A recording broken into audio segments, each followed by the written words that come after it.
Good evening, everyone. Excited to get in and break down the nitty gritty. I hope everyone enjoyed a couple weeks of football. You get one more, and then that's all you get, because we will be into the most wonderful time of year, perhaps the most profitable time of year, that being NBA preseason. I am concerned, especially with the tenor of the industry. You don't like to overly advertise. I always hear companies saying like, "Join us and you will win." That's really nervous. But the closest I would ever get to saying that is about the preseason. NBA is interesting in that, unlike all other sports, it does have one easily definable and trackable stat that extrapolates to value very easily, and that's minutes per game. The more minutes guys are getting, the more fantasy points they're scoring. There's just guaranteed opportunity the more minutes you're on the court. Most of the time, you're going to score a couple points, grab a couple rebounds, grab a couple assists. You have a whole lot of scoring potential, dozens and dozens of times a game, as opposed to, say, 5 at-bats in baseball. So production is really streamlined. So ownership and figuring it out is maybe more important in basketball than in any other sport, because the variance is so relatively little, and such a large amount of the people playing against you really know what the hell is going on, because just not that hard to track. But the preseason makes that different. The minutes aren't intuitive. People are focusing on football, and they just don't know as much about it. And these things are obviously related to each other. The minutes aren't intuitive because different coaches have different tendencies in the preseason, and there's nothing easy to go off of. You have to look at previous years, previous coaches, different teams they may have been on, who's coming in. You really have to follow the information. You can make it through regular season NBA after a few weeks pretty easily, because if a guy played 28 to 31 minutes 19 of the last 20 games, that's pretty predictable that that's about what he's going to do.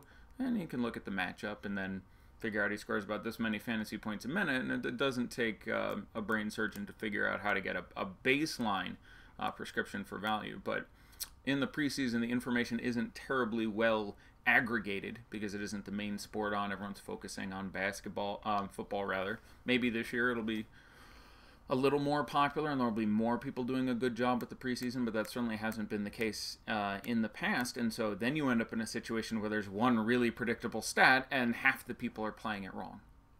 People either play rookies based on their summer league play who just aren't going to get the time because they're the 11 to 15 guys on the roster. They're only going to play 13 minutes a game in the preseason, or they're playing the studs for coaches who don't tend to give the studs a lot of time, like, say, more often than not, Billy Donovan or some of the other coaches we'll talk about tonight. So, people screw it up a lot, get a lot of dead money, ends up being pretty brilliant. What's with this graphic? Make it full screen. Yeah, I'm still toying with the graphics, so I have to adjust my video settings. But the inimitable, the redoubtable Dan Strafford brewed up a graphic for me, and so I would have felt bad not using it, but I only did the basic jobs of setting it up, so I definitely need to, So anyhow, have done the work this season. Probably 3-4 hours a team on average so far. So I'm in 100+ hours, I'm pretty sure at this point. But I feel like I've got everything well under control. So we're going to hit the ground running. We're going to give everybody a primer. No idea. Somewhere between 0 and 100% of the actual shows on the days of preseason will be free, and somewhere between 0 and 100% you'll have to pay for. I still don't honestly know exactly how that's going to go. I can say for the several subscribers who have reached out today and indicated they would be upset to see this most wonderful time of the year shared publicly, I will come out with some extra content in the event that it is free, talking about specific minutes and point projections, and try to give something extra for the guys who are signed up. But I appreciate your feedback. So let's get going. We're going to talk about the teams. We're going to talk about the 5 teams in the Northwest Division here tonight. We're going to talk about their coaches, most importantly, what they've done in previous years, the broad strokes of the team. We'll talk about the regular season a little bit, who's hurt, how we expect rotations to change, political goings-on like what's going on with Karl Anthony Towns and Jimmy Butler, most importantly, in Minnesota right now, which we'll touch on tonight. And just generally what we think we can expect this year and how we can extract the most out of this period of time. Already getting... I'm not with FanVice anymore. No one's with FanVice anymore. FanVice was divested. We hung up the wand, as the former Magic players say, and have scattered to the winds. Though most of us came over to Awesemo.com, which is where I am plying my trade at present. But I did want to say for that I've now had 3 more people complain in the space of 45 seconds about the free shows thing. I still really don't think will encompass more than, say, 10% of the people watching, or 15. So even if we do reduce, or playing rather, not watching, even if we do reduce the edge a little bit, I'm still hoping there's plenty of money to be made there for everyone. But again, I'll give an update on that situation as soon as I have it. Let's get started. Let's talk about one of my favorite teams in the NBA, the Utah Jazz. Last year they finished 5th in the West, though just on tiebreakers, going 48-34 in the first round of the playoffs. They played the Oklahoma City Thunder, who again had an identical record, but eked them out on tiebreakers. Spanked the Thunder pretty good, all told, beating them in 6. In the semifinal round, they lost to the Rockets in 5.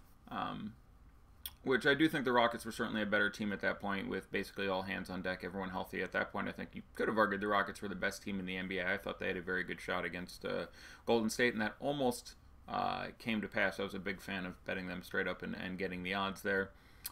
Rubio got hurt in that series, which made things a little interesting.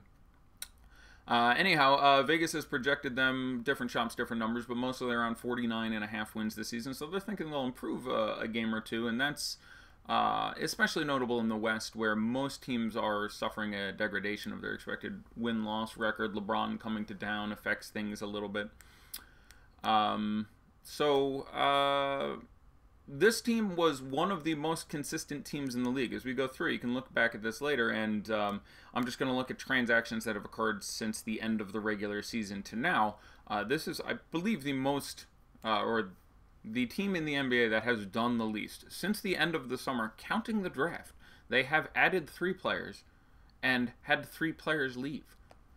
Many of the other teams we'll be looking at tonight have like 7 and 8 for those numbers, but they're basically standing pat, and this is sort of related to why their over-under is expected to increase. They were kind of unlucky with health, which is really relevant for these things. It's just, you can tell teams get lucky and are exceptionally healthy. The Jazz were not that team, and when they're healthy, they were ridiculous. And some of the moves they made last year in getting rid of Rodney Hood and Joe Johnson and some of the other more sketchy defensive players, there's really no one on this team now who isn't a good to phenomenal defender.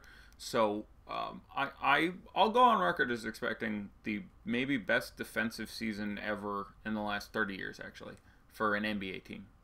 It should be really, really something to behold. Like, they should beat the next best defensive team by like 10 defensive rating. It should be something pretty impressive. Anyhow, they added Nazmi True-Long, Tyler Kavanaugh came over from Atlanta, and they drafted Grayson Allen. Their departures were David Stockton, which was humorously announced on Roto-World, saying he played a total of 12 minutes and had 3 assists. However, he and his father together now have 15,805 assists or whatever it is. That's very funny. Eric McCree is gone, and the only relevant departure is Jonas Jerebko, but again, they have many Jerebko-like guys in the form of Crowder and in the form of Thabo Sefolosha. We're going to pick that up. The coach is Quinn Snyder. He's in his 5th year with the Utah Jazz. He looks like he's been doing cocaine for a couple nights and will sleep with your wife. Just want to point that out real quick. Our expected starters are Ricky Rubio, Donovan Mitchell, of course, the Spider, Joe Ingles, Derek Favors, and Rudy Gobert. Notable injuries entering the season. No one, I think, actually is hurt on this team whatsoever, which, again, knock on wood, is hopefully a good portent of things to come. Thabo Sefolosha is going to miss the first 5 games of the regular season due to a smoke in the reefer, I think it was. I don't know if they specified if he was actually performance enhancing or just smoke in the reefer. But Tabo's going to miss 5 games for doing something he wasn't supposed to do. So as we'll do with most teams, let's start by looking. Mitchell Long, that's true, is expected to be main roster, but he was with Salt Lake last year. I think he was with them. That's correct. So we couldn't even count him. So really, they picked up 2 dudes, which is pretty amazing. Several teams drafted more than 2 dudes, but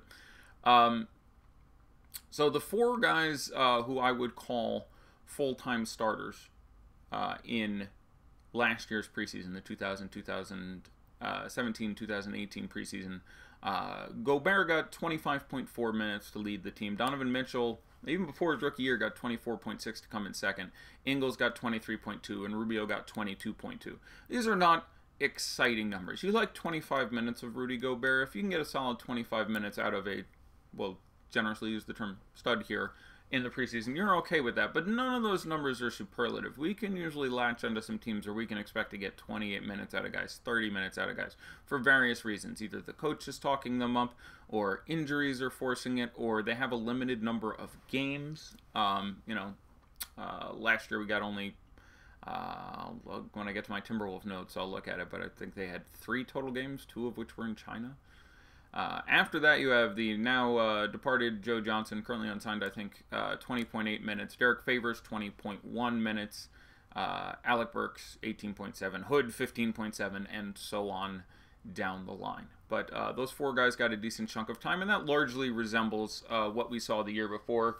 If you looked at the preseason, you saw Gobert again leading the way, this time only 24.2 minutes.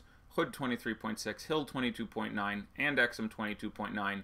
Then about 4 guys in the 20-minute range, and then other guys filling in the teens.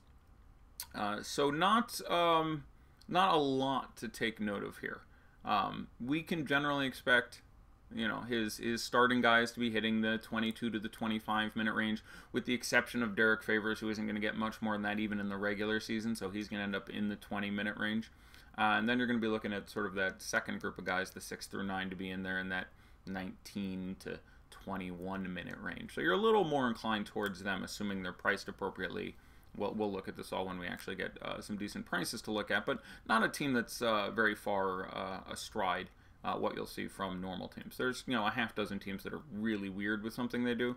The Jazz play it pretty straight. So the bigs are fairly sparse on this team, and this is going to matter both preseason and regular season. There's a lot of guys who play the 1 through the 3, so I think guys like Jay Crowder and Thabo Sefolosha end up playing exclusively the 4, which limits their times and thenceforth their production, and additionally what you're going to necessarily get out of Favors. Much like the Timberwolves to an extent, and certainly the Nuggets, this is a team that is phenomenal when they have their starting center on the court, so I think if he can stay healthy, they're going to push Gobert a little bit, but more in the regular season than the preseason. But even if Crowder and Thabo never play at the 3, they have 8 guys they probably want to get in this rotation, or at least 7, who are sharing minutes at the 1 to 3. You have Rubio, Mitchell, Ingles starting, and behind them you have Exum, Howell Neto, Alec Burks, Royce da 5'9" O'Neal, and now Grayson Allen. Maybe they'll call Neto from that group. Maybe his time drops off this year. But you have those 7 or 8 guys for those 3 spots. The bigs they really want to see time are just Gobert, Crowder, Favors, and Sefolosha. Probably Ekpe Udoh is going to still have his 6-8 minutes a game. Gorgeous Niang may make his way in there at some point. But those 4 guys are going to be the bigs who carry the water, and that's something we should keep in mind. Towards the regular season. That's going to affect everyone's minutes a certain bit one way or the other. The density of the guards has me a bit under the field on Grayson Allen's probable impact both preseason and regular season. You ask me to guess right now, I'll say he plays 16 or 17 minutes a game preseason and 12 in the regular season, which is just fine for a rookie. Again, he's old for a rookie. He did his 4 years. But after the starters, you still have Exum and Burks are going to be better on offense most of the time, and Royce O'Neal who's going to be better on defense most of the time. And I've heard other people saying they think he gets like 20 minutes. I don't think that's going to happen. Tony Bradley, is going to be basically the 4th string center. 1 injury maybe get some time. 2 injuries, yeah, he'd find his way in there. But wouldn't shock me if he didn't play for the main club this year. So talking about the other guys on this team, Rubio, the assists are obviously down since he came over to Utah. That's an artifact of just the offense they use. Everybody on this team passes the ball fairly well, so as opposed to getting you 9 assists a game in Minnesota or whatever he was picking up, he's only going to get you 5 or 6 here. I think he was in that range last year. And so that's going to hurt his production in DFS. Less double-doubles, less triple-doubles, and obviously just the value of picking up those assists. And that combines with also I think that's exacerbated by the ascendancy of Donovan Mitchell. The more the ball's in his hands, the less it's in Rubio's hands. So just as, you know, a general proviso, and I've seen people suggest Rubio for a big year. I think he actually steps back even a bit further, because I do think Donovan Mitchell gets stronger. I think Dante Exum may take a minute or two of his, because he does some really unique things with the ball. So not expecting a huge year from Rubio. Certainly will have his spots. Certainly guys will get injured. It'll make things interesting, but just right out of the gates, not really on there.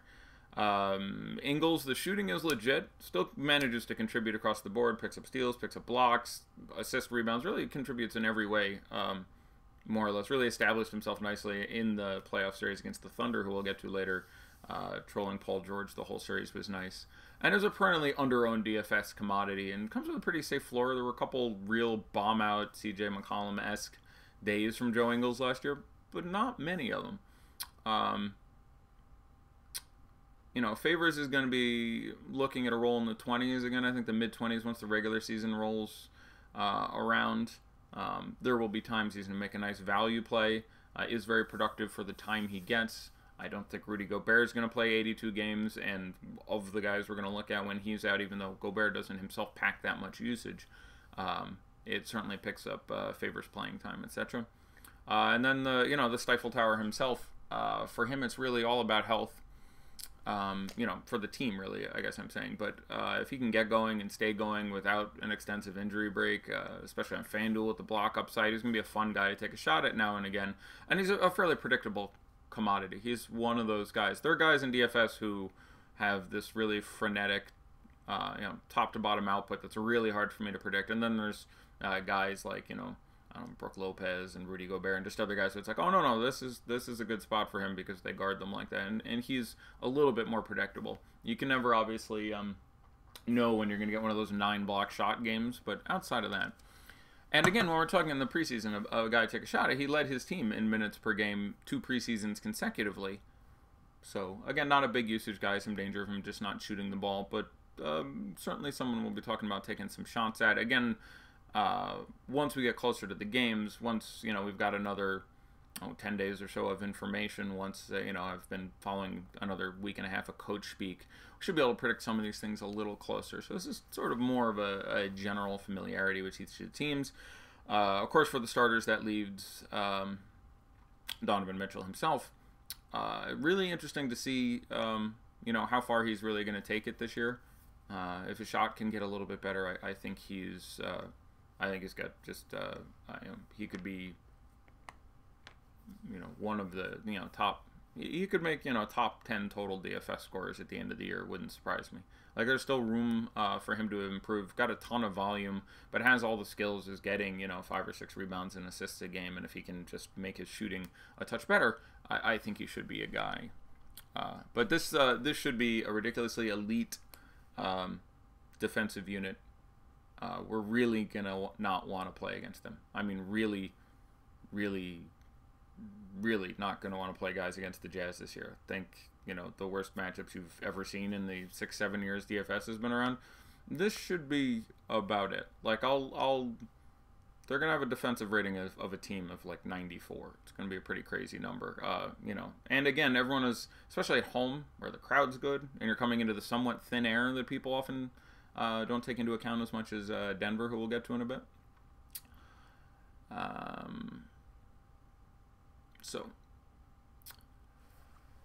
Let's go ahead and move on to our second team here. Let's talk about the Minnesota Timberwolves. Let's see, their record last year was 47-35. Made it into the playoffs for the first time in, I want to say a dozen years. I think like since Garnettville. Came in as the 8th seed and got understandably whomped by the aforementioned Rockets in 5 games. Vegas has projected them to regress a little bit. Most of the lines there, depending on the shop. I am answering. I'm actually not. I didn't load my personal Periscope, but we have it all being aggregated into one place. So I see your questions, Jake Anderson, and as they are appropriate, I'll answer them. But in case I miss them, I will. I'll hit them at the end of the show. So Vegas expects them to regress a few spots. It's a tough team to get too much of a handle on because of the coach nuances and what I expect to be the slightly less ridiculous Thibodeauisms, because he's a bit on the hot seat there. Tom Thibodeau, if he doesn't make the playoffs this year, I think will lose his job almost certainly. This team hasn't done as well as we all thought they would starting about 2 years ago. We saw, Rubio, who we liked at the time, and then even Teague coming to town. We thought Wiggins could continue to grow. Jimmy Butler is a monster. Karl Anthony Towns, my guy, I should have put on his jersey, but shares my birthday. He's a little bit younger than me, but my guy, we really thought this team was going to go somewhere good. They have a number of great bench players. They never get any minutes, but they're there. And I really think, collectively we had some pretty big expectations. I certainly predicted them for a 51-win season or 52-win season at one point, and they missed it by quite a bit. Vegas is dropping them back to 44. 7 guys they picked up in the offseason include Keita Bates-Diop, Luol Deng, James Nunnally, Josh Okogie, Jared Terrell, Anthony Tolliver, and C.J. Williams. An odd statement to make for a Tom Thibodeau team. 5 of those 7 guys probably have some sort of value at some point this year. Jared Terrell, I expect to spend most of his year in the G League, and C.J. Williams the same. But those 2 rookies, Okogie and Bates-Diop, I think get some time. Bates-Diop likely some more, just his ability to play down in the lineup. He can get in at the 3 or the 4. But Nunnally is this guy who shoots 50-something% from 3 from Europe, which is something this team really needs. This team is pretty bereft of good 3-point shooting. Teague ain't great. Butler ain't great. Wiggins isn't good at anything anymore. Taj Gibson can't do it at all. Best 3-point shooter on the team might be Karl Anthony Towns. So guys like Josh Nunnally and Anthony Tolliver have some real interesting merit there. So it's going to be interesting to see what they do with their bigs really this year. Guys who left town since the start of the summer anyway: Cole Aldrich, Nemanja Bjelica went to Sacramento, Aaron Brooks is gone, Anthony Brown went to Philadelphia, Jamal Crawford is currently unsigned, Marcus Gorgeous-Hunt and Emile Jefferson are gone. I think Emile Jefferson did re-sign with Orlando, I'm not sure. Their coach is Tom Thibodeau, his 3rd year with the Timberwolves, his 8th year overall. I think he did 5 with the Bulls. Your expected starters are probably to start the year again: Teague, Butler, Wiggins, Taj, and my guy, Karl Anthony Towns there. So injuries going into the season. Jimmy Butler had a minor hand procedure, but should be 100% right now. Obviously, the big news is that Jimmy is starting to go sort of all Kawhi Leonard there. And that Thibodeau is on his way out to L.A. right now, I believe, to meet with him today. If he didn't meet with him today, he's going to meet with him tomorrow. I think they were originally going to meet in Minnesota. Now they're meeting in L.A. But there is I'm concerned with the direction of the franchise thing going on, and there's rumors that he's going to go to L.A. with Braun. And then Karl Anthony Towns has said that he's not going to sign his extension until he knows what's going on with Butler, at least. So, yeah, this team... It would not shock me in 8 months to see this team has fired Tom Thibodeau, traded Karl Anthony Towns and Jimmy Butler, and just gone into full reload. Let's see. So 7-footer Justin Patton got hit by the injury bug again. He's, I think he's 2017 draft class. So yeah, he just keeps getting hurt. He broke his left foot in April and was getting ready to scrimmage and was almost 100% again when he just broke his right foot. Which it would have been interesting to see what they would have done with the bigs, because again, they still have Gorgie Jang there, who's a very effective fantasy player, but just doesn't get shit for time. They obviously have Taj, but Taj is a year older. Taj is 33 years old, 34 years old, Taj Gibson. And now they have Anthony Tolliver too. But there was a while we thought that Patton is a really talented guy. I think he's a 7-footer. Was going to get some time there at the 4, maybe even in theory as the backup 5. Now we probably go back to the way things were. Tolliver slots in behind Taj. Deng spends most of his time backing up center Karl Anthony Towns. So there are the 2 rookies who I mentioned, Josh Okogie, who we did a lot with in the summer league, and I enjoyed watching play, but difficult to think that he's going to crack the rotation in any significant way for a while. If I had to pick one of them, I'd take Bates-Diop, who's bigger than Okogie and can conceivably play like some small ball 4 and could get some minutes down there.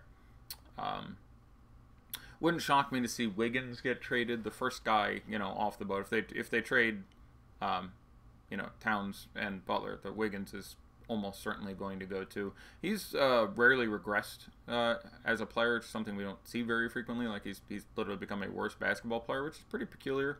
You know, a lot of his problems are between his ears and just weird stuff where he just doesn't have a lot of effort a lot of the time and thinks he should be, you know, a stud, and he's at best the sort of the fourth best player of the 5 starters at this point. He probably should be shooting more than Taj, but you know, Jimmy Butler and Karl Anthony Towns at the very least should be doing a whole lot more of the lifting and the usage. So Wiggins, you know, had a couple games last year where he had more points than fantasy points, where he'd go for 26 points, a rebound, and an assist, and have 3 turnovers and have more points than fantasy points. Not a guy who does a lot. Like him against the Lakers. Look up those stats against the Lakers sometime. And again, he's good when he gets up for stuff. And he wasn't really, you know, rubbing elbows the wrong way with Karl Anthony Towns, but Butler came to town, and I just think it threw him into a funk, and he's still basically in there. So he also may be gone soon, and his minutes, you know, could be distributed to some of these other guys where you see Okogie and Bates Diop and Tyus Jones and Derrick Rose and all these guys starting to suck up these minutes. So Tibbs in the preseason is not as above average as you would expect anymore, as some combination of, like, I don't think he actually is trying to kill people. I don't know. It's not impossible that Luol Deng plays 46.5 minutes a game in the preseason. I don't expect it, but like I'd like to think he's not a cruel person. So earlier in his career, yeah, he was playing guys stupid amounts in the preseason like you would expect. In 2011, Luol Deng got, I think, 32 minutes and change in the preseason. In 2012, Deng and Joakim Noah got like 31, 32 minutes. That was Butler's rookie year, so the next year in Butler's second year, he played 31 plus minutes in the preseason, all these for like 5, 6, 7 games. But has really stifled that tendency. Now, people will look at last year and I think react badly to this. If you looked at last year, it was a bit of an aberration because, again, the Timberwolves had only 3 preseason games, 2 of which were in China, I think Shanghai and Shenzhen. And they're doing the same thing this year. So I'm sorry if you wanted to play your preseason Ben Simmons and Joel Embiid, but they're on the China trip. So very likely they're going to play 2 or 3 games. I haven't looked yet. But 2 of those games are definitely in China. So if you wanted the Mavs, probably something wrong with you. But if you wanted the 76ers, which a lot of us did, probably not going to be able to take a piece of them because they're going to have maybe 1 game that's actually on a DFS slate. Yes, obviously it's very humorous that he's reconstructing the 2011 Chicago Bulls in Minnesota.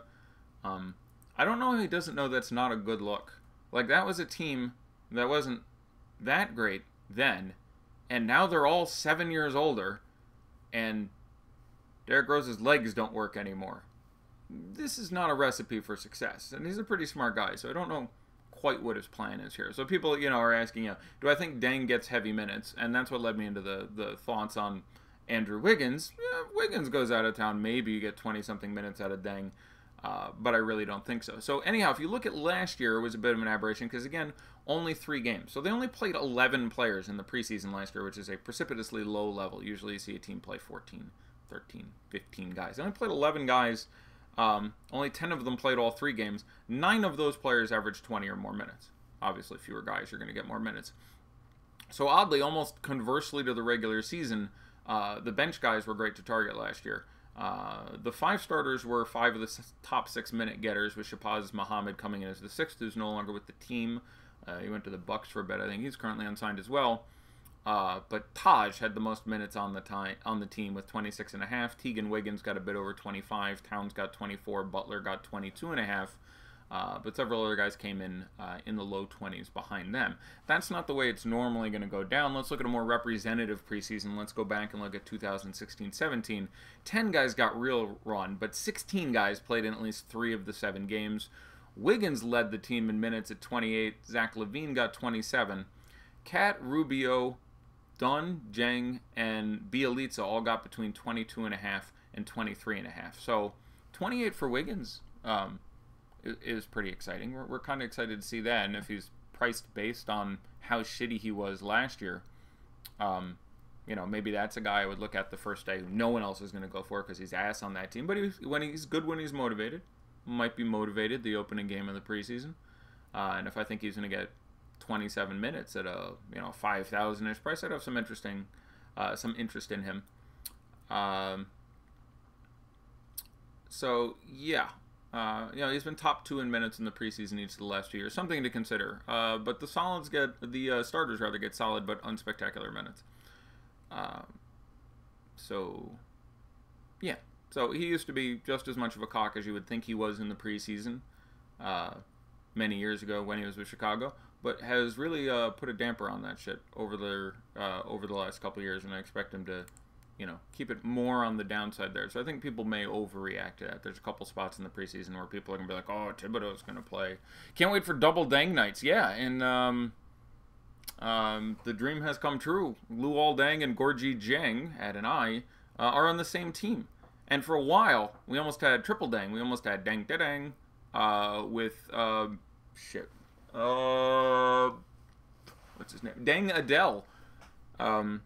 Spent the summer with the Timberwolves, but about a week ago or 2 weeks ago went to the Raptors, I think. He's on a 2-way deal with them or something like that. But we had 3 Dengs on the team for the briefest of time, and it was a glorious time of splendor in the grass. So things Tibbs has said since the last year, he's on the hot seat, and so his press conferences have been a little more forthcoming. He said he likes playing Jimmy Butler at the 4. That's very interesting. He is, Tyus Jones was thinking about asking a trade, but they've said, we're going to play you more. We're going to give you more time next to Derrick Rose. Obviously, you have Butler at the 4. That's a really small team. So there's hope for some of these guys. There's hope for Okogie to actually crack the lineup. But, I'm obviously going to wait to see it. Derrick Rose, who I think is only 29 years old or something, I really don't know to think about what's going to go on here. Obviously, he could continue to improve.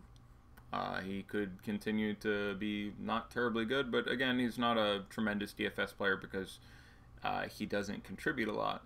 And again, this is a team with just a lot of guys who can score the ball. So, especially if you're now considering Wiggins. So, I'm thinking of playing Teague, Towns, Wiggins, Deng, Jang, Butler. And that's a lot of guys who are going to be trying to put the biscuit in the basket. So, especially with the bench roll, unexciting in general. But there will be spots, and, when a guard goes down, it's going to be a little bit interesting. So, yeah, Tyus Jones will be interesting. We'll talk about him. And there we go. I guess can't think of anything else to say about the Trailblazers right now. So there's our take on them. Some interest in Wiggins, but not the preponderance of preseason minutes you would hope to get thrown on. Team is so much better with Tyus at point guard. Yeah, I would agree with that observation. Tyus is a better distributor. Teague is, especially now that you have Jimmy Butler sort of running point a lot. Like, they put the ball in Butler's hands, and there's a couple times where sort of Towns is running the offense. So having, a shoot first point guard out there, he's just, he's out there with Wiggins as the less efficient scorers. So yeah, he's not adding as much to the team. So I do think they play better with Tyus Jones. But again, it's one of those things where just guys getting money, so he's going to pay. There's a few guys like that. Evan Turner, we're going to do the Trailblazers next. He's getting paid, so he's just going to still get more minutes than he probably should get, ideally, for that team. You don't trust Butler as a playmaker. That's fair. I don't have a lot of trust issues with it. Like, I do worry about his motivation this year. I don't think he's going to not play his hardest or anything. I just worry about, the headspace issues there. I'm not sure if you touched on this already, but what do you have info on the coach's plan to do minutes-wise? I'm guessing that stuff won't come out till media day at the earliest. Yeah, I've for each of the 2 teams we've done so far, I've gone through basically what they did with their minutes for their top 6, 8, 10 guys each of the last couple of years, which way they're trending. 2 years ago, Thibodeau, again, was very distributive with the minutes. So the two things you're looking at basically is A, how the minutes are distributed, the top guys who are getting the minutes, and B, whether or not the coach has a tendency to give minutes in the preseason that are extensive to guys who are not going to get a lot of minutes in the regular season. Most coaches, about 2/3, give a good chunk of minutes to the starters and then a good chunk of minutes to the secondary guys, more than they would normally get. The starters get a little less than they would normally get, and then smatters around some minutes to guys who are in the end of the rotation. So the minutes distribution order looks roughly like it will in the preseason, in the regular season, but the preseason one is crunched more. Instead of the starters getting an average of, I don't know, an NBA starter gets average minutes in a game, I'll say 31.5. It's probably in that range, and your average bench guy getting, I don't know, we'll say 16. You end up with your average starter in the preseason getting 24 minutes and your average bench guy getting 19 minutes. So you just have to take that into account when we see specific pricing. But there are a few coaches who buck that trend, and that's why I'm going through them one at a time. You think Taylor would want to keep Towns and trade Jimmy? It's all just a mess. Yeah, it's. I think that would be the case. Like if this meeting doesn't go extremely well in the next day or two, it's not an incredibly bad idea to trade. Now apparently Butler, much like Kawhi, has said, "Hey, I'm open to staying here," but I always think that's I don't want to sound like a dick comment. I think that's him sitting there going like, if I say, nope, fuck it, no matter what you do, I'm going to LA, he sounds like the world's biggest asshole. Oh, you ungrateful prick. Thibodeau did this for you and brought you up, and you're just saying I'm leaving no matter what? So, just to make himself look better, he goes, no, I haven't made any decisions. I'll certainly listen to you. And then it's going to be like, oh, okay, Andrew Wiggins and Minnesota or LeBron and LA. Yeah, nice knowing you. So, unless you get some really nice signals from him back at you at the meeting they're presently engaged in, I would have to think you need to pull that trigger quick. I mean, we won't get into a full Western Conference, preview now, but the playoffs are going to be really interesting. This is a Timberwolves team that they've said is going to regress 3 games, and when we look at the playoffs out west, they were the 8th seed. I think we're probably looking at Denver making it in this year. Again, they missed by a game last year. And I think we're looking at the Lakers making it in this year. So 2 teams who made it need to drop out. You ask me where the Timberwolves are going to finish right now. I'm going to say 9th or 10th in the West. So Jimmy or Durant to LA first.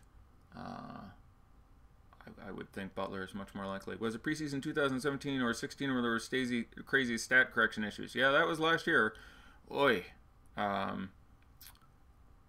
Yeah, it was dreadful. The league went to a new stat recording system. Yeah, that's true. It wasn't the fault of the stat provider on the DFS sites, which was it's not Sportradar, it's Opta. No, Sports Direct, Sports Incorporated. I don't know, but it wasn't their stat provider. It was the fact that the NBA had fucked it up going with something. So, all right, let's move on and get to team number Trey here. Let's talk about the Trailblazers of Portland.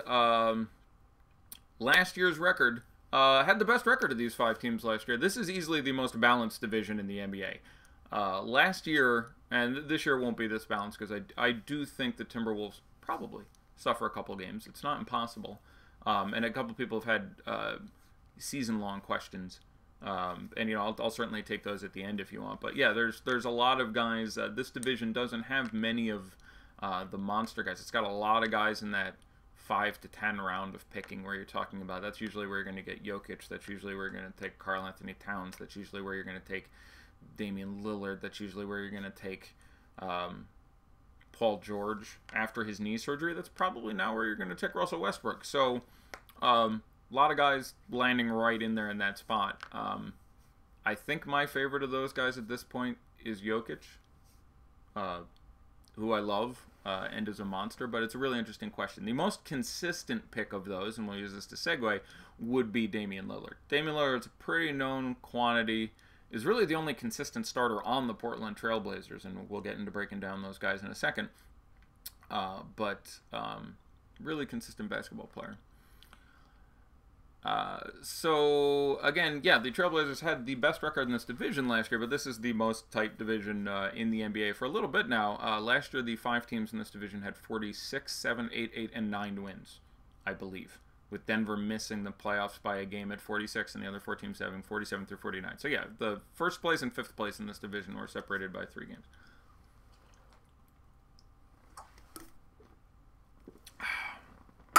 The underestimating... The most difficult part about doing shows by yourself is you just have to talk for 2 straight hours, and don't get me wrong, as you all know, I love to hear the sound of my own voice, but you get a bit of a sore throat there. So yeah, they best record in the division, 49 and 33 last year. Playoffs did not go so well. Man. So they were the 3 seed in the West. Yeah, they ended up being the 3 seed in the West by a red cunt hair, as the saying goes. They just snuck in at the number 3 spot. But 3 through, 8 were separated by whatever ended up being 2 games, I believe. Everyone was 49 to 47 wins. And they got just whomped by the Pelicans in the playoffs. They got swept, even though they were the higher seed and had home court. And yeah, they got smashed pretty well, which I think to a certain extent directed their off-season play. When you look at that series with New Orleans, they were able to switch and trap just about everything because Portland didn't have enough good 3-point shooting. CJ McCollum can make a 3-pointer, but not as well as he used to be able to.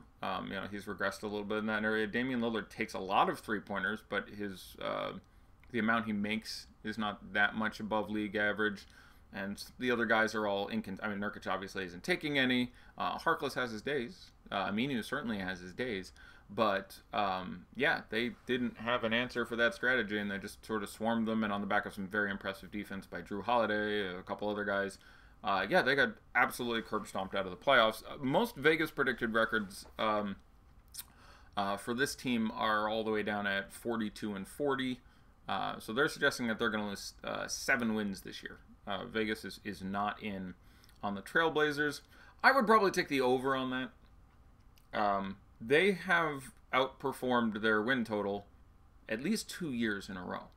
Like, there was a year they lost everybody but Lillard. Everybody booked. Wes Matthews booked, and Aldridge booked, and like the whole team booked, and they finished like 15 games over what was expected.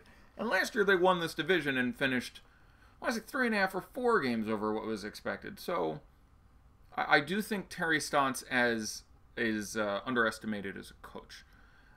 He's absolute pain in the balls sometimes for DFS. But the difference is Terry Stotts usually has good reasons. And I'm starting to be able to predict it a little better, but he's not full, Scott Skiles, Jason Kidd, I'm throwing darts, and today I'm going to start Elfrid Payton at center, and Nick Vucevic is going to serve the popcorn. Like, there is rhyme and reason to the reasons that he does what he does. But that being said, yeah, for DFS, it still really sucks, and we'll talk about the sort of protean malleability of these lineups. There's lots of interesting things you can do there. So guys coming to town, really only the relevant one for a while is going to be Seth Curry. Stress fractures in the leg, all healed up. Really phenomenal shooter. If he stays healthy for a while, he's not going to be Steph Curry, but he has some game in him. So Seth Curry is the most relevant guy. They also drafted Gary Trent Jr. and Anthony Simons, who we saw a good bit of in Summer League. If one of those guys was going to get any time, I think it would be Trent Jr., who's a little more ready for prime time right now. But neither he nor Simons I expect to see appreciable time here.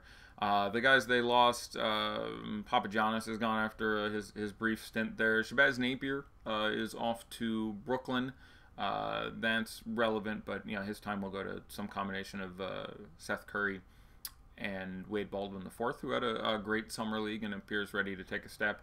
And perhaps most importantly, they lost Ed Davis, also to Brooklyn. Real energy guy, good locker room guy, offensive rebounding. At times he was kind of making that offense go. They have a lot of guys they're interested in slotting in behind him. Maybe finally we give Nurk a little extra time. instead of fucking around with him and every other night giving him 19 minutes, 22 minutes. Oh, you're doing well. We'll give you 31 tonight. You know, maybe that plays into him. I don't know. We'll see. So, coach again is Terry Stotts. 7th season in Portland. Did 2 years in Atlanta and 2 years. I'm trying to remember. He's got 11th or 12th overall. So we expect the starters to be pretty certainly just to open the year. Lillard, McCollum, Harkless, Aminu, and Nurkic. Harkless lost his job for a month or two in the middle of last year, but appeared to make some mental and physical adjustments. Injuries entering the season. Again, this is a fully healthy team, I think. Seth Curry obviously has had the same sort of Bradley Beal-esque you know, shin splints, stress fractures, lower leg issues, but apparently, knock on wood, he's 100% right now. So preseason last year, 6 preseason games. Everyone played at least 5 of them. 15 guys played. The top of the order was McCollum with 27.2 minutes, then Lillard at 24, then Evan Turner at 22.6. Zach Collins was 4th with 21.6, Mo Harkless 21.2, Pat Connaughton 20.2, Nurk was 7th with 19.6, Aminu 8th with 18.6. The top 10 rounding out with Swanigan at 18 and Myers Leonard at 17. So the preseason before that, and this is something we like to see, was pretty similar with McCollum with the most minutes at 26.9. Again, same as this last year. 26.9, 27.2 the last 2 years. That's something we can call a trend there. Lillard in 2nd place again with 25 minutes, and Evan Turner in 3rd place again with 24.7. That's pretty consistent for those 3 guys. Same order, 1, 2, 3. Similar numbers. If one of those guys is going to fall off now, I would say it would be Evan Turner. Again, he's got a decent contract, so he's going to stay in the rotation. But you know, they have to figure out how to do it. I think maybe you see him running, sort of co-headlining the second unit with McCollum and Seth Curry, giving them 3 guys who can handle the ball and 2 of them of which can shoot. But yeah, they've got to figure out how to make up for that weakness for him. But yeah, this is a team that in general, outside of Lillard, is fraught with inconsistency. Lillard has become pretty stable, just based on the volume that he puts up there, but the rest of the team is shaky. McCollum frequently doesn't pick up a lot of peripheral stats and ends up with not as bad as Andrew Wiggins, but a Wiggins-esque singularity to his scoring, which just means sometimes you get a 4 for 18 shooting night and he gets 12 fantasy points. That happens. Not quite as extreme as Wiggins, but same ball of wax. Anyone who played NBA DFS last year knows he's very tough to predict whether or not, you know, it was going to be Shabazz Napier or him who went off when Lillard would miss, you know, sometime in December and January. But again, leading the team in preseason minutes 2 years in a row is pretty exciting. And it's also worth pointing out that, you know, Lillard went hard in those preseasons. He averaged 24 and 25 minutes, but he averaged more than 19 points a game in both of those seasons. So a guy I feel okay about selecting. You know, Mo Harkless, again, very streaky shooter. He'd have months where he'd be shooting 35% from the field and 25% from 3, and then he'd have months where he was actually starting to shoot fairly well. He ends up sort of being a poor man's Al-Farouq Aminu. Aminu with the higher upside, a little better at the threes, a little better at the rebounds, a little better at the block shots.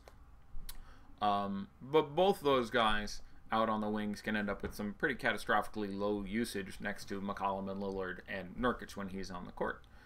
But yeah, Aminu, you know, your favorite of those two who can just pick up more steals and blocks and threes and just has shown that he has a pretty nasty upside. So again, Nurk is a bit of an enigma. There's the argument that the loss of Ed Davis helps him a lot. He can obviously be a real beast. I mean, that's his nickname, the Bosnian Beast. But he and Stance don't always see eye to eye. I think there's some friction there. And Zach Collins behind him is a really, really talented dude who does have a very fantasy-friendly game that translates very well to fantasy. So I'm not shocked if in a month he has taken all of Ed Davis's minutes and maybe even taken a couple minutes off Nurk. I'm not shocked if they really ride Nurk and Nurk starts getting 31 minutes a night. I'm talking regular season, not preseason at this point. And, you know, really develops into an offensive force. So it'll be interesting to read the tea leaves as we get a little closer and see what's going to be done there. Outside of that, I want to again mention Wade Baldwin, the fourth, who was very, very good in Summer League, and Shabazz Napier going out of town. You know, it's going to slot him and Seth Curry in as the 4 guards that I think are going to be significant in the rotation. We're going to have Lillard, McCollum, and then those 2 guys. You're going to get some of probably Nick Stauskas, if not him, Gary Trent Jr. in sort of that 5th guard role. But Evan Turner is nominally a guard at times. So yeah, all of this is more of a general thing we're doing today. We'll be all over the news leading up to it. Exactly. Playoffs Rondo. Yeah. Surge. Portland was such a frustrating team for me because I rely so heavily on Vegas. They were the 3rd best team against the spread, but were 35 and 47 over under. I did not know that. Interesting information. So let's continue on to one of my favorite teams to watch play basketball. 2 of my favorite teams in this division. I like watching Utah play basketball. It's very Spurs-esque, unsurprisingly. And I like watching the Denver Nuggets play basketball. Last year's record, 46 and 36. The only team in this division to not make the playoffs. They lost on the final day of the season in overtime to the Timberwolves, actually, which knocked them out of the playoffs. Vegas, the shop is a little variety here. You see 47 wins, 48 wins, but they're expected to basically pick up a game or 2, which would keep them around the 8th seed in the West. I don't think that's a bad prediction. I think there is a chance they smash it if they figure out some of the defensive issues that are going on there. Latest on MPJ. Yeah, Michael Porter Jr. Still isn't cleared to do anything. I'd be shocked if he played in the preseason. I'm 50-50 if he plays at all in the regular season. Like, it doesn't surprise me if this team, which is really deep, tells him to take it easy. The bit of news that hit RotoWire just an hour ago, for example, Isaiah Thomas's availability for training camp remains in question, according to Nuggets president Tim Connolly, which is interesting. He's been saying for months now he's definitely going to be ready for camp. He's definitely going to be ready. If it turns out to be the case that they rest him a bit, then we will have some interest in either Monty Morris or Malik Beasley. One of those guys would pick up appreciable time, so that's something to keep an eye on. But Michael Porter Jr., to answer your question, is still recovering from his back surgery. I would be shocked if we saw him in the preseason. Everyone else is okay, though, as far as health goes. MPJ is really the only guy dealing with any appreciable health issue at this point. Jokic is fine. Plumlee's calf is okay. IT2's hip, as we just alluded to, he's acting like it's 100%. Again, they're just sort of, I think, taking it really easy. But I'm going to guess he will play, but we'll see how that goes. But I imagine he will play. But that's just something we'll keep an eye on, and we'll figure out a day or so before. So, last year's preseason. I forgot to talk about our coach. Our coach is Mike Malone. Fourth year in Denver. 6th-ish year overall. Did, I want to say, a year and a half in Sacramento, and he was the best of the consecutive George Karl string of bad Sacramento coaches. But he was the best of the Sacramento coaches in the last decade or so there. So our expected starters here are going to be, and this is a bit presumptive, but it seems likely that with Wilson Chandler moved out of town, you're going to get Murray, Harris, Barton sliding in as the starting nominal 3, Millsap, and of course Jokic, who is incredible. Guys who were added to this team of relevance really are Isaiah Thomas and Michael Porter Jr. Other guys in the draft. You have Vanderbilt. You have Thomas Welsh is the other guy's name. But those are the 2 guys who are going to make any sort of impact. Would be IT2 and MPJ. Guys they've lost. They at some point decided they didn't need 11 forwards on the roster. This was a very difficult team to pick last year because they literally had, at some point, 9 guys on the roster who played power forward. So they got rid of Darrell Arthur and Wilson Chandler to Phoenix and Philadelphia, respectively. Kenneth Faried went to Brooklyn. Richard Jefferson is no longer with the team. And Devin Harris has gone to Dallas as well. But yeah, they had those guys and Mason Plumlee and Paul Millsap and Trey Lyles, and I think I might be forgetting some. So there were these weird days where they had 15 guys on the active roster, and 6 of them had played power, or not even 6, like 8 of them had played power forward in the last week, which is a little weird. So So again, minutes looking at Jan previous preseasons. 2 preseasons in a row, Will Barton led the team in preseason minutes. Last year was 25.6.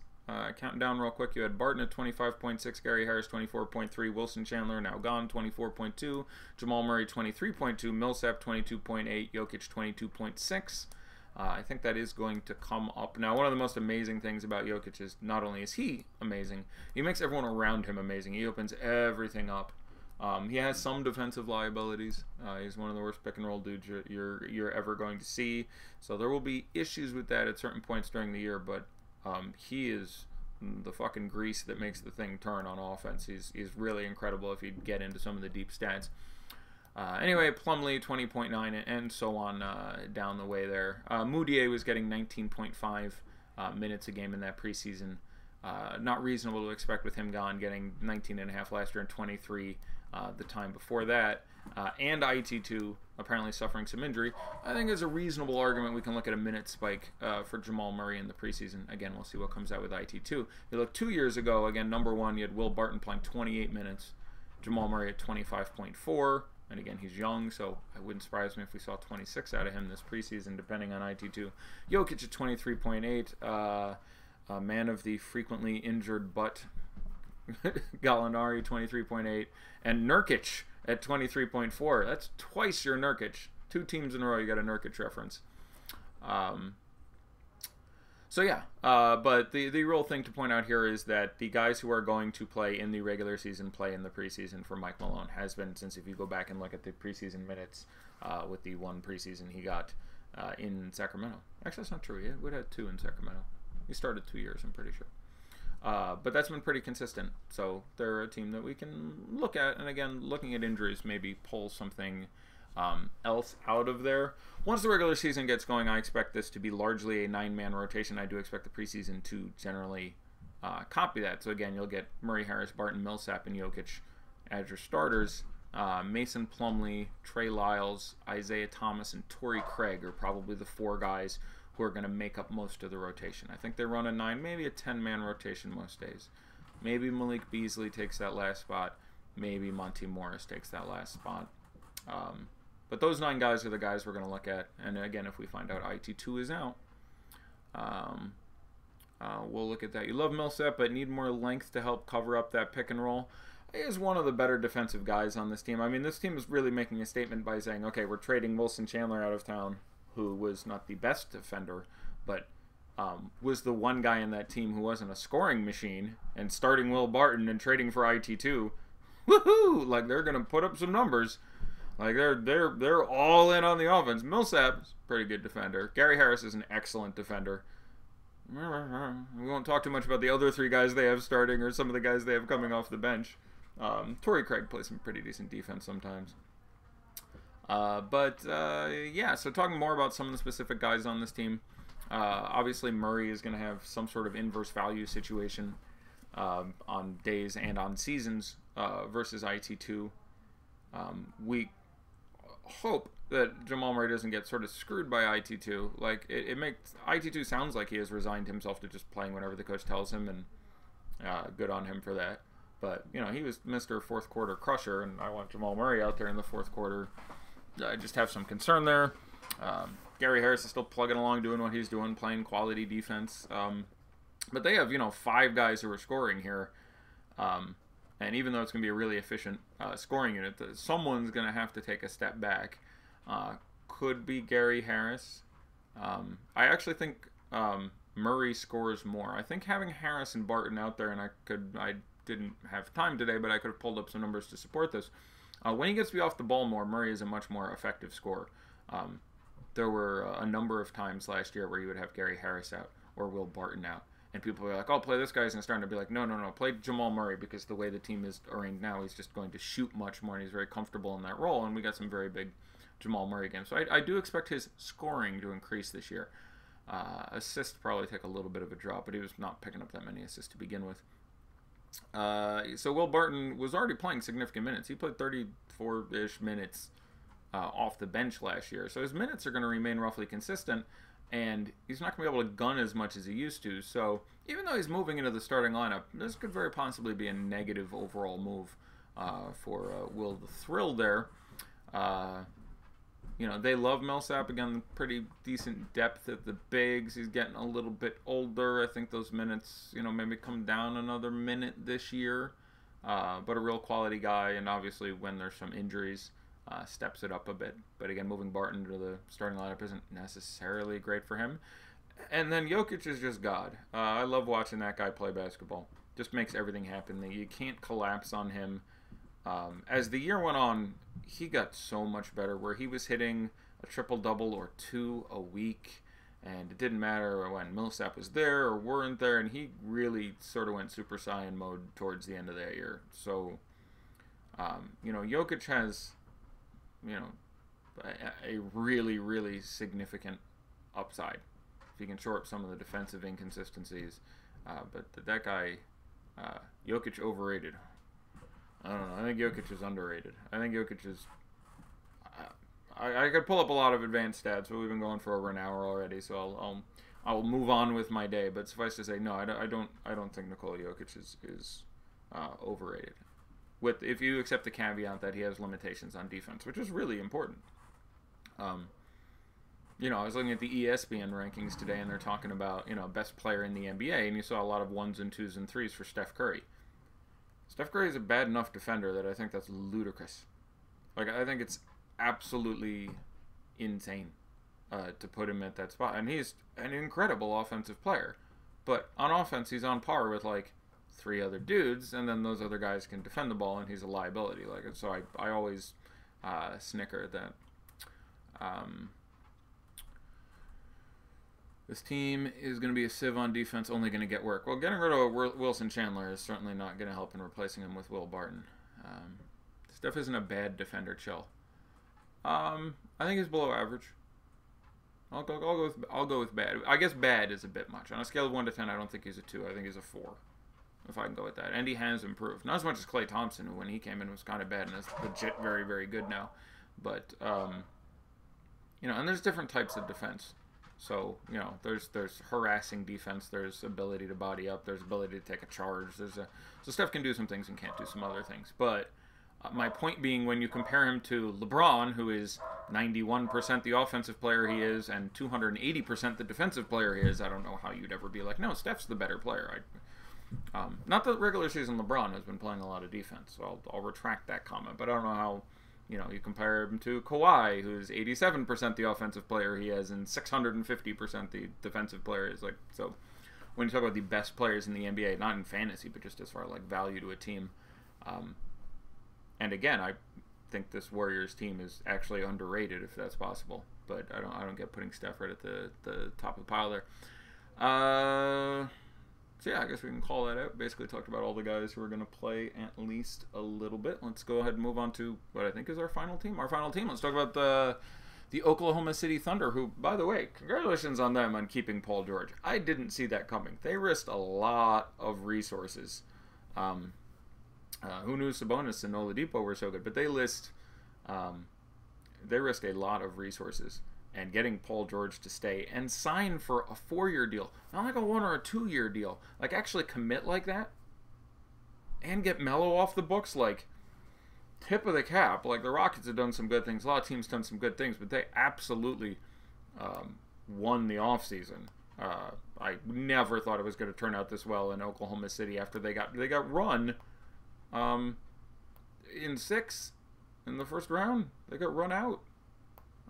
When that happened, I don't know what I would have given you the odds of Paul George staying in town, but they were not going to be good. Melo's trash, good for them. I mean, trash is rough, and again, we're not currently on the Rockets, but he wasn't working out on this team. And they get to fulfill him with a couple guys who each on one end of the court have you know, something to add. So, projected Vegas record, most are saying they're going to stay about the same, maybe pick up a game. So most shops are seeing something like 49 and 33. It's going to be really interesting to see how these teams slot out. There's going to be a good 7 teams again, sort of in a chunk there. And I expect Houston to regress for a couple of reasons. Minus Ma Mute, minus Ariza, plus Melo, doth not make your defense very good. So, yeah, going to be some interested parties there. New additions for the Oklahoma City Thunder. The relevant ones, Hamidou Diallo may crack the rotation. Timothy Luwawu-Cabarrot from Philadelphia came over. Nerlens Noel, in from Dallas, is going to start as the backup center. I guess start is the wrong use there. Is going to begin the year as the backup center. And perhaps most importantly, Dennis Schroeder playing on his piano. Departures, Kyle Singler, Dakari Johnson, Josh Hustis, preseason hero Daniel Hamilton, PJ Dozier, Nick Collison, Corey Brewer, and Carmelo Anthony. Our coach is Billy Donovan, 4th year with the Oklahoma City Thunder after, God, I don't know, 20 years with Florida. Go Gators. Expected starters, when I think everyone is healthy, I think you are 60-40 likely to get Westbrook, Robertson, PG-13, Jeremy Grant, and Steven Adams. 40% likely to get Westbrook, Robertson, PG-13, Pat Patterson, and Steven Adams. And that may end up just being everyday matchup based. In the preseason, however, where we're minus a Robertson and minus a Westbrook, I think we probably get Schroeder, Felton, George, Grant, and Adams to start. Notable injuries. Westbrook had sort of out of the blue cleanup arthroscopic surgery, I want to say about a week ago on the nose, 11th or 12th of this month, and is expected to miss at least 4 weeks, which is going to put us a good 2/3 of the way into the preseason. And as we get into the minutes, you'll see probably wasn't likely to play that much anyway. And with Andre Robertson out to start the season as well, we're going to definitely take a look at some of the other Thunder options. At guard, Robertson will come back in November or December, I would think. Other injuries, Paul George had offseason both knee and elbow cleanup procedures, but both of those are since healed, and he is 100% apparently. And certainly with no Melo and no Russ to start, we should think he's going to be picking up some time in the preseason. So speaking about the preseason, looking last year, there's a weird one. They had only 4 preseason games. And it was his first year with the team. So Paul George averaged 20 and 7 in his 31.8 minutes a game last year. Second place was Turd Ferguson with his 25.3 minutes. So that fell pretty down. Third place was, wait for it, Steven Adams with 22.5. So yeah, that something we should be concerned about. Fourth place, Jeremy Grant, 22.3. Fifth place, Robertson at 21.8. Sixth place, Russell Westbrook at 21.5. Preseason hero Daniel Hamilton just over 21, and in the 8th spot, Carmelo Anthony. So those 8 guys got 20 minutes a game, but only 2 of them got more than 22.5 minutes a game. About 4 guys ended up in the teens for a total of 13 guys played, but there's definitely a resting veterans thing we want to keep an eye on. The previous year was a similar trend of sort of having some nice up value for bench players and a dangerous time for starters. Oladipo is on top, actually tied with Robertson at 22.5. Kyle Singler, third at 23.9. Number 4 was Enes Kanter, at the time was playing ahead of Steven Adams with about 23. Domantas Sabonis was number 5. Westbrook was number 6 again. Hustis number 7. Joffrey Levine, still 21 minutes. There are 8 guys with 21 plus minutes. Abrinas at 20. Steven Adams at 19. So, yeah, there's some resting there and some other guys playing up. So especially now when we're looking at the injuries to those other guys, I think it's going to be interesting to guess what you get out of some of the younger guards here. But most notably, I think you see Dennis Schroeder looking at a combination of minutes and usage and going out there and doing some real damage. I really hope he's low on the first day of the preseason for everybody, because I think they will give him some time. Not unlike when Paul George came to town last year. They went, all right, I've only got a few games to get this guy warmed up. And at the start of the season, very possibly Dennis Schroeder is going to have a big role. He's almost certainly going to be the starting 2 guard, I expect. Can't guarantee it, but I'm pretty sure he would be. So, I think during the preseason, you're looking at 22 minutes a night from Felton and maybe 26 minutes a night from Schroeder. But again, with no rust there and everything going on, that's pretty nice. But the last 2 years, Donovan has given the veterans some rest and easing in, and his 6, 7, 8, and 9 options get some play-up time, and that's something we certainly want to be on the lookout for. So yeah, Schroeder should be a beast here. No Robertson, no Westbrook to start. He may certainly do his Westbrook impression while he's out there. Schroeder just put up, I want to say, 30 points and 13 assists for Germany, alongside Maxi Kleber in the World Cup qualifier just a few days ago. But yeah, as we get closer to tip, I'm definitely going to be looking to try to figure out, how those minutes break down between Schroeder and Felton, and some are going to get punted to some combination of probably Turd Ferguson, Alex Abrinas, and Hamidou Diallo. PG-13 should crush in all the minutes he gets at the 3, and really the only backup they have for him right now, their backup 3 is sort of their tricky spot is really Timothy Luwawu-Cabarrot, so not shocking to see him randomly pick up 22, 23 minutes, again in a spot where some usage to go around, so I'll be keeping a close eye on any comments I can get out of OKC. I do think Jeremy Grant is more likely to start the season and more likely to get more time over Patrick Patterson, especially with Pat or P squared or whatever you like to call him, being a bit more of a veteran. But that may again devolve into sort of a matchup-based consideration. And I think Nerlens Noel is going to be a nice preseason pick. I think he gets 20-plus minutes a game with a new team, and it's a new team in Donovan that like to give those guys a little extra time. And his game has always been very, very fantasy-friendly. So Nerlens Noel definitely at what I expect to be a pretty decent bargain price.